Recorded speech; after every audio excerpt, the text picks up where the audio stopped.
By April 1945, the Western Front inside Germany no longer resembled a continuous line of resistance. It was a patchwork of collapsing units, surrendered towns, and pockets of fighting that flared briefly before extinguishing themselves. American forces advanced not just with speed, but with a growing sense that the war's outcome was no longer in question. In many areas, German authority had already disintegrated before U.S. troops arrived. Local officials disappeared.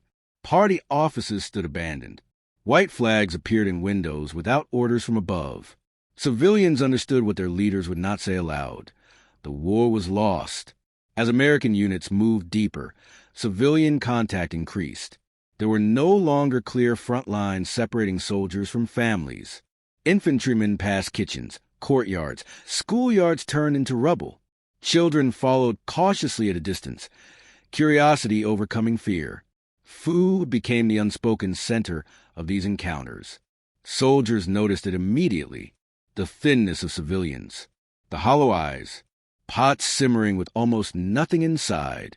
They had seen deprivation before, but not at this scale, not in a country that had once claimed strength and order. Chocolate bars were often the first thing offered because they were visible and simple. They required no preparation. They could be given without words. In some towns, soldiers broke bars into pieces so more children could taste them. In others, they handed them out sparingly, uncertain how much was permitted, but unwilling to ignore what they saw. These moments spread quickly through neighborhoods. Children ran ahead, whispering. Parents followed more slowly, watching for signs of danger. None came. The exchanges remained brief, restrained, almost awkward. At the same time, the fighting elsewhere intensified. American troops crossed the Rhine. Encirclements closed. German units surrendered by the thousands. The contrast was striking. While the war reached its violent conclusion at the operational level, its human meaning was being rewritten at street level. The chocolate did not end the war, but it marked a psychological threshold. The enemy was no longer an idea. He was present, in control, and unexpectedly humane. And soon, the war itself would formally collapse, forcing these small moments into the larger weight of history. In the final weeks of April 1945, Germany ceased to function as a unified state. Communications broke down. Orders contradicted each other or never arrived. Entire formations dissolved on the road, their weapons abandoned in ditches, as soldiers attempted to disappear into civilian population. American forces advanced steadily, often meeting little resistance. When fighting did occur, it was sharp and brief. Towns surrendered without negotiation. Bridges were taken intact. The machinery of war, once relentless, now stumbled forward on inertia alone. Civilian life existed in suspension. People waited for instructions that never came. In this vacuum, American military governance appeared almost immediately. Curfews were posted. Food distribution was regulated. Order was imposed not through terror, but through routine. The encounters between soldiers and children did not stop when the shooting ended. They increased. With formal occupation underway, U.S. units remained in towns longer. Soldiers set up kitchens. Rations were inventoried. Warehouses were secured. In some areas, emergency feeding programs began within days. Chocolate remained a symbol, but it was no longer the only one. Bread appeared, canned goods, warm drinks. Each item reinforced the same message. The war was over, and survival no longer depended on loyalty or fear. On May 7, 1945, Germany signed its unconditional surrender. The announcement reached towns unevenly, by radio, by rumor, by word of mouth from soldiers who already knew. There were no celebrations among civilians, only exhaustion. For children, the meaning of victory was not political. It was physical, full stomachs, quiet nights, the absence of sirens. The chocolate bar, remembered years later, stood at the intersection of two eras. It was the first taste of a future that did not revolve around scarcity and obedience. A small object, carried in a pocket, became a marker of transition, from war to occupation, from fear to uncertainty, from ideology to reality. What followed would shape Germany's recovery, and the memory of those who lived through its defeat.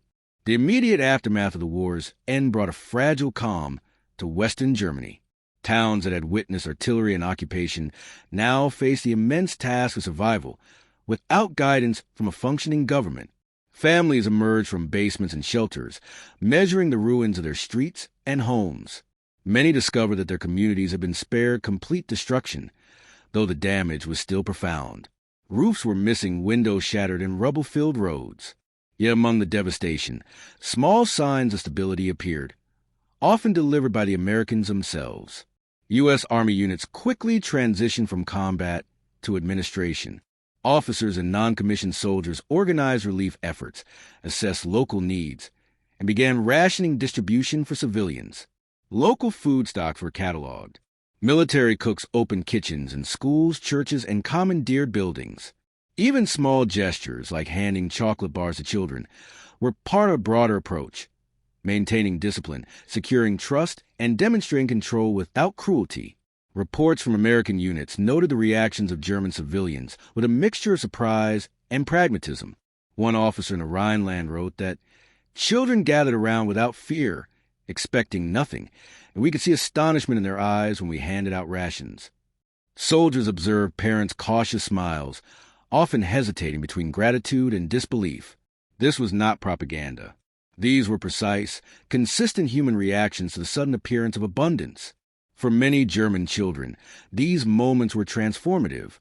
Decades later, survivors would describe them not as acts of charity, but as moments when the world briefly seemed larger and more benevolent than they had imagined. The chocolate was symbolic, yes, but also tangible proof that not all authority demanded suffering. Even as relief spread, logistical challenges remained immense. Civilians continued to face shortages of fuel, clothing, and essential medicine. Infrastructure had been decimated. Hospitals operated under extreme stress. American military governance filled these gaps incrementally, relying on both local compliance and strict discipline. The first weeks were a test of balance. Too little intervention risked chaos. Too much could provoke resentment. In the midst of this, chocolate bars and small rations carried out by individual soldiers were a form of low-cost diplomacy.